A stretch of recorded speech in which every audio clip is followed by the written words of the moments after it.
The girl had just finished using the restroom and was about to return to her seat when the plane suddenly hit severe turbulence. She was thrown violently around the bathroom, terrified, and screamed for help, but there was no response. When she opened her eyes again, everything around her had fallen into complete silence. She wanted to open the restroom door to see what was happening, only to find it would not budge. With no other option, she kicked it open, but as soon as the door swung open, she was stunned. She saw that the plane had crashed onto a snow-covered mountain. Only then did she realize she had been involved in a plane crash. Seeing bodies scattered all around, her first thought was to look for any other survivors, but the cabin was filled with nothing but corpses.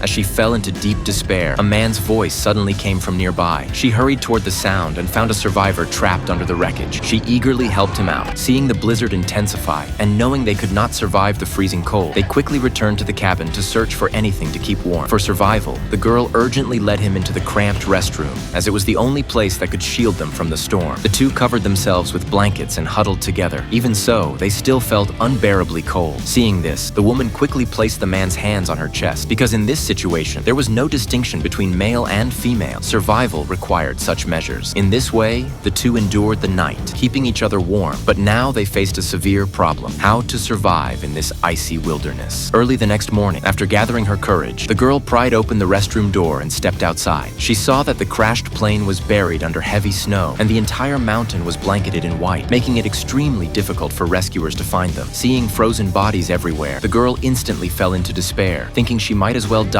in a favorable spot. At that moment, the man suddenly approached, urging her to think of her family, to remember her parents. Although the girl regained some resolve from his words, he could persuade others, but not himself. After the girl walked on, the man broke down, venting his emotions with a primal scream. Seeing that a new blizzard was about to strike, they once again hid in the restroom for shelter, but staying there indefinitely was no solution. To survive, the man urged the woman to follow him down the mountain, reasoning that if there were residents at the base, they could be rescued. The girl, however, believed this would be a death sentence. Leaving meant either freezing or starving. Seeing the woman stubbornly refuse to move, the man had no choice but to leave her and set off alone. At first, the woman did not want to follow, but seeing the man's figure gradually disappear, fear compelled her to chase after him. In this way, the two embarked on a harrowing journey for survival. Yet as they climbed one mountain after another, they still saw no sign of anyone. The girl began to blame the man. But what could she do now? Reluctantly, she continued to follow him. As she did, the man suddenly seemed to see something terrifying.